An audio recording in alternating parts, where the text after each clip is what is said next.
So this is a video where I wanted to share a success formula.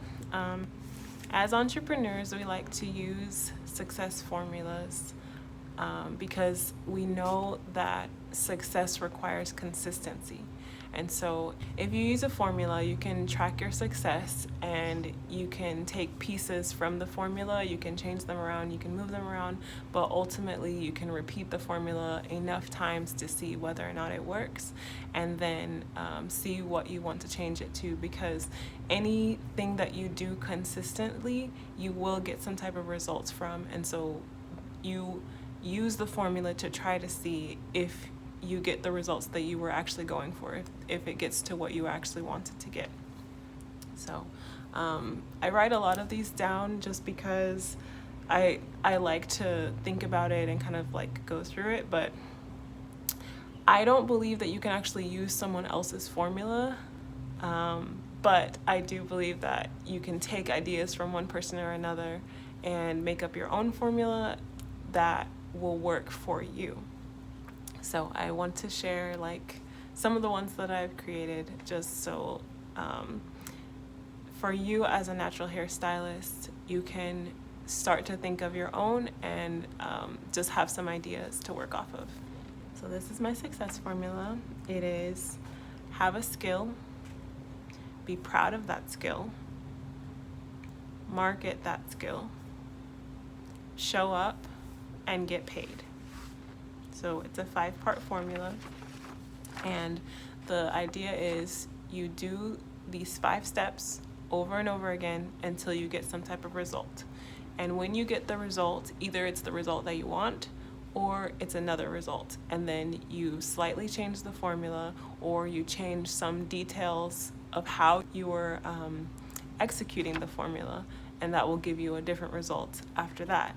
There's not really a time component involved, but piece by piece, you create the business that you want.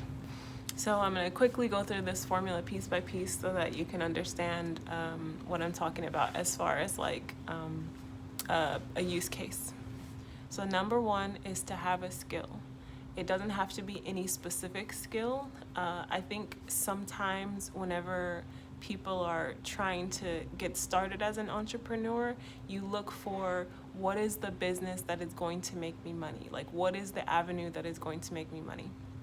And in my opinion, there are certain, variables like that, but I feel like you should choose the thing that you can do over and over again, and that you enjoy doing and that you enjoy learning about, because at the end of the day, there have been successful people doing all different types of skills. So I don't believe that you should limit yourself to just what is the thing that's going to make me money, I don't want anyone to be cut out from the understanding of what it is that they're doing. So as natural hairstylists, you could be doing braids, you could be doing natural styles, you could be doing treatments, you could be doing haircuts, you could be doing all types of like curl definition, styling, all of those things, right?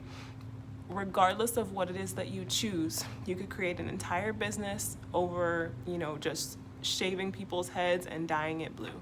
Like that is possible for you, So choose a skill, become good at that skill, and that will bring you to success if you implement all of the other things that would lead to success. So that's just my opinion. I think that any skill that you choose is a valid choice.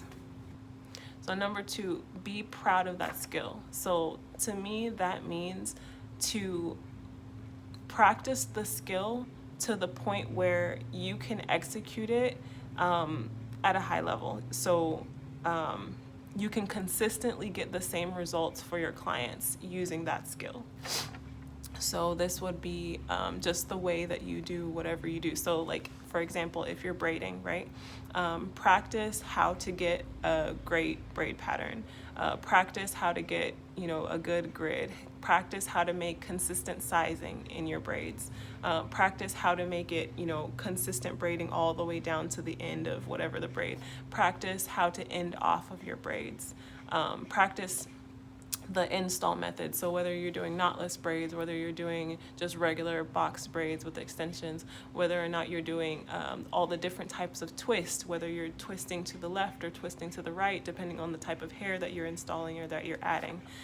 Practice all of those things until you are offering it at a level of consistency and at a level that your clients they start to respond to. So you will get, compliments, you will get, larger size tips, you will get referrals, so a client will walk out the door and now they say, oh, I need more cards to pass out because, everyone was asking me about my hair. That comes with practicing your skill to the point where you are now proud to offer that skill to someone else. And so that is, it's a practice that you have to master. So then number 3 is to market that skill. So marketing could mean a variety of different things. Again, I don't want you to box yourself into thinking that marketing means use social media, right? Marketing could be, walk outside and hand people your business card. Marketing could mean call up your friends and ask them if they need their hair done. It could also be, putting ads on social media, putting ads on, different websites. It could be networking with other salons, other stylists, letting them know what you do. Marketing could be a variety of things. It does include social media, but social media is just the most popular thing that we're doing right now. It's not the only thing that could possibly be done. So if there are any methods of marketing that make you uncomfortable, just don't start there. At some point you might use one method or another. Just let it change, let it be variable for you, but just start off with one method of marketing and the method that you feel you can be most creative at and that you can get your point across. And your point is, I do this skill and I can do it for you, and you're getting that message across. Because the thing is, whenever you are offering a skill, you have to remember that your client is outside. They're just wandering around and they don't know where to go to find you. They don't know how to find the services that you offer. And so you giving them that message, this exists over here, call this number, whatever it is that you need to tell them, then tell them that. That is the service that you're offering them, to let them know this exists. If you ever want it, it exists at this price, it exists at this time, come and get it if that's something that you're looking for. And chances are, wherever you are in the world, wherever you are, I'm in the United States right now, so anywhere that you are at, there are people in your area that are looking for exactly the skill that you have perfected and now that you are trying to offer. So then number 4 is to show up. So you can't offer your skill if you don't show up.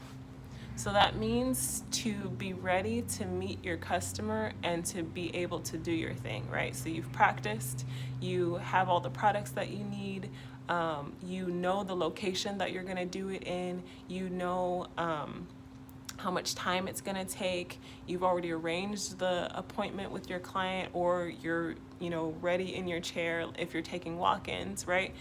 Be ready and be available for that client to respond to you after you've sent out your marketing. So you've sent, this broadcast message that is like, hey, I'm doing this thing, and now people are going to start responding. Going back to the idea of marketing the skill, you can't just do it once and then expect people to respond. You have to continuously, on a cycle, let people know this is what is happening, this is where it's happening, this is what times I'm available. You have to keep making that message, and the best thing to do would be to make it fun, because you have to continue making that message. You have to keep telling people your hours, you have to keep telling people what skills you have to keep telling people how you got started and like what you love about doing what you do, and the more that you do that, the more people will respond. But it's like a snowball effect, instead of like, oh, I passed out cards for one day, where are my 10 clients? That's not how it works. It's on a continuous basis until it builds up to the point where now people know you, now people are talking about what you're doing, and now you're receiving, all of the responses back, and now you can work off of those responses. So when people start to respond, you have to meet them. You have to show up and be available to do what you said that you could do in marketing your skill. So in showing up, think about how you want them to feel as they're experiencing the service with you, and then think about how you're going to finish up that service, right? So that's all a part of like the event of them coming in and having you practice that skill on them. So the way that you show up will then create a ripple effect back to, how they're going to speak about you if someone comes up to them and says, oh, I really like your hair. Like, where did you get that done? Or, whatever it is that they say about your work. So the interaction that you give them, think about what they're going to tell someone, and however you want that to happen is how you should behave in the moment. And number 5 is get paid.